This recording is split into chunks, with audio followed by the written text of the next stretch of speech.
Имаме уште едно прашање од партијата Левица, па еве да ги чуеме и нив. Зошто не организира референдум на кој што ќе ги праша жителите на општина Центар дали воопшто сакаат на земјиштето спроти Холидеј да се изградат облакодери? Повелете. Значи да се организира референдум, може да се направи референдум, но треба да има одредена иницијатива.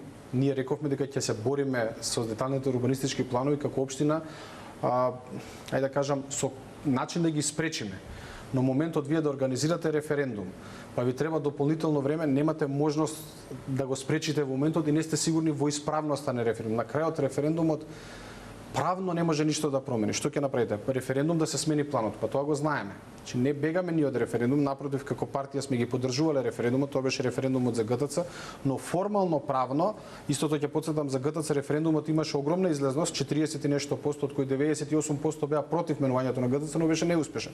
И на крај со правна битка ја добивме борбата со представка до Уставниот суд. Така да општина Центар ќе продолжи правно, внимавајќи да не направи било каква штета, бидејќи мора да бидеме многу внимателни, бидејќи овие планови се донесени на жалост 10 години пред нас и се на сила.